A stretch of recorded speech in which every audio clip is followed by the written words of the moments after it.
How y'all doing? What's up? We all right? All right. Say, imagine that. Imagine that. Imagine that. Oh, and my mic just came on. Thank you. All right, come on, let's give it to him.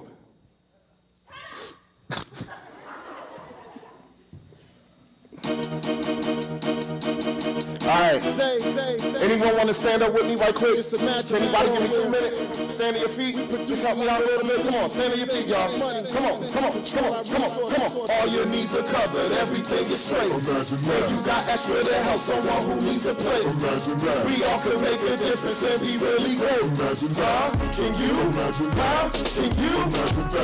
You've heard the saying, if you fail to plan, you plan to fail. Make the best decision starting now so that you can prevail. We got a lot of work ahead, no time for sitting back, because time will stop for no man. Once it pass, you'll never get it back. So what you gonna do, work all them hours, make all that money? After you pay bills, do you feel like, man, to get all that from me?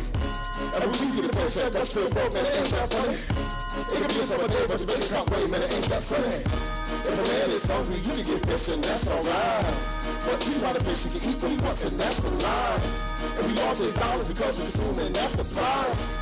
But the more we produce, the more we agree and that's the prize. Let's change the game and reevaluate our education. Give the people power over resources through legislation. Every man needs food, clothing, and shelter for preservation. Every one of us being productive, this will help the nation. All your needs are covered, everything is straight. Yeah, you got extra to help someone who needs a plate. You know, can make a difference if he really great. Can you? Can you? All you want out here, everything is straight. Everybody's got that help someone who needs a plate. We all can make that difference if he really great. Can you?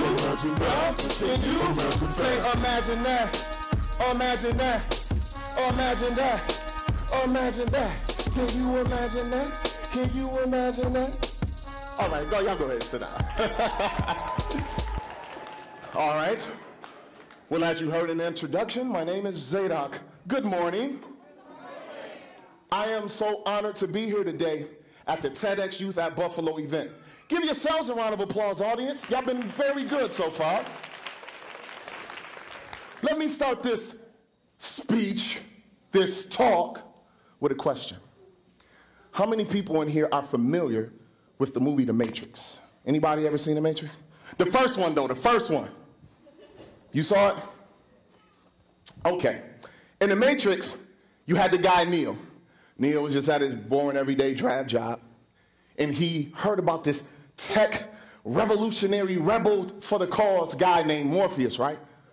I wish I had one of them jackets Morpheus had. That was nice. But anyway, so Morpheus eventually gets in touch with Neo, right? And he has Neo in this room. Now, you remember that scene where Neo was in a room and he said, Neo, you take the blue pill, this. Neo, you take the red pill, that. Well, we know what Neo chose, right? Neo chose the pill that would what? Wake him up from his false reality and wake him up so he could see the truth of the system he lived in. Is that correct?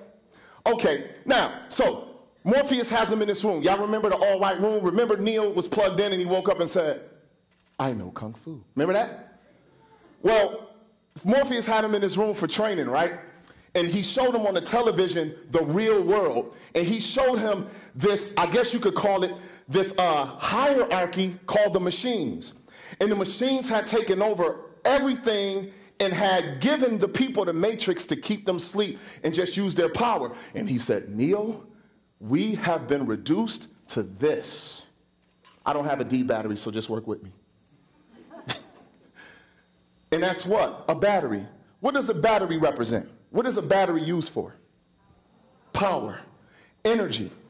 We have power as people, but our power is being consumed the same way you would put this in a remote control, the same way you would put this in a radio, or something that needs what? Power to make it go. There is no government, no country, no system that works without you and me giving it our energy. Okay? So the movie was an allegory, right? The movie was an allegory, the writer basically seeing the modern world through this lens, and so the Matrix is nothing but a fantastic representation. And when you really get locked into the truth, you become like Neo. There is nothing that holds you back. None of the rules that the Matrix has set up is to hold you back. That's why Neo could do all that fantastic stuff. That's what it represented. Let me ask you all this. Do you understand that we today, we work and we live and we take our labor power and we put it into hard work every day, and it produces what? Does it produce material for us, or does it produce the fiat currency called money in our pockets? And we take this money and we have to spend it every day and throw it right into the system in order for us to eat, live, and survive. So what this represents is we are that battery, and the elite at the very top, they basically get rich and powerful and get their energy from us giving them all of our energy in the form of money. I know that might sound strange to you all, but let me ask you this. What is the most important number one necessity for a human being to function? Huh? What'd you say? I heard you thinking.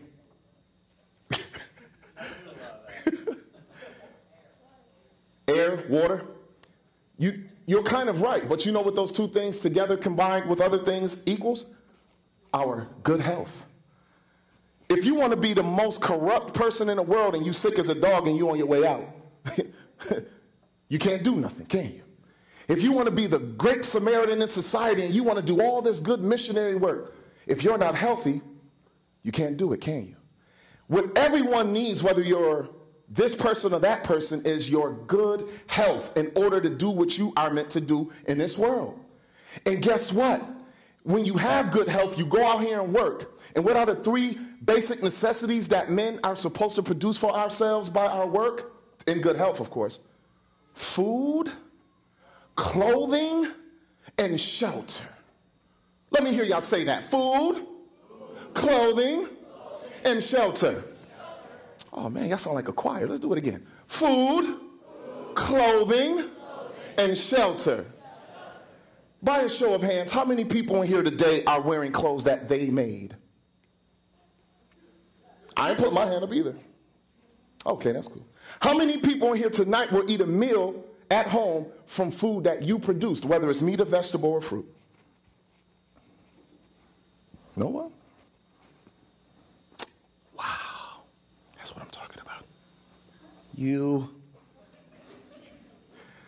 How many people in here are going to go home tonight to a house that they've built for themselves? Oh, you? Then guess what? We have proven the point. We are consumers. We have been produced to be consumers, but what gives us the ability to consume? It is the money that we earn. So if you're in here and you're a doctor, or you're the janitor standing in the back to clean up when we leave, guess what? You're doing it for a check. And what is that check going to produce at the end of the day? The things you need to have food, clothing, and shelter. So it's not realistic that anyone is going to be able to 100% produce everything they need. We're going to consume and we're going to interact and do business in society. But can we start to break that mold and start to learn how to produce something for ourselves? Because when stuff hits the fan and all you have is money, what you going to do if the dollar is not worth as much as it has always been? Oh, you don't think it can happen? There's a country today you all hearing on the news lately, Russia, that used to be called the Soviet Republic or something. And their economy fell in the 90s. And I saw a man on Time magazine cover. He had $100,000 in Russian bills in a wheelbarrow to buy a couple of loaves of bread and milk. That's how much his money was worth now. So you don't have to take what I'm saying seriously, but it is the truth. Has anyone in here ever heard the term food desert? Food desert. What is a food desert? A food desert is basically an area of a city or rural place where you don't have the ability to have grocery stores, or either the ability to grow food in your immediate area where you don't have to travel far to go get it. So that means that in my neighborhood, for instance, anyone familiar with Hamlin Park? That's my area. Yes, ma'am. In the Hamlin Park area, about 6 years ago, they built a Tops. It's just a little bit bigger than 7-Eleven. It's the smallest grocery store I've ever seen in my life. And when I go to buy organic or free range, I can't find it there. So I got to come all the way over here to Danny's. I mean, that's Wegmans. And places of that nature. I got to go way out on Niagara Falls Boulevard to Whole Foods to eat. That's a problem. If that store wasn't there, what is the closest grocery store to Jefferson and East Utica? If Tops wasn't there. Wegmans over here. Now what happens when our senior citizens need good food? How are they going to get over here? The younger children and the parents who have short money and don't have vehicles, when it's cold outside and they got to travel, how do they get there easily? Food deserts is a study. Now, up here, I got food deserts. That look great. Okay. I'm not going to read this whole thing, but just to let you know, I'm talking facts and not fiction here. This is from the USDA.gov website. Y'all know who the USDA is, right? We trust them every day without even knowing we trust them. Okay.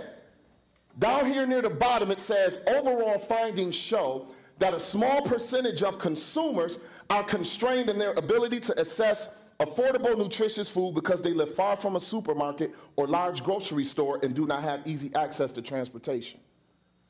But what if you live near that store and your money's short?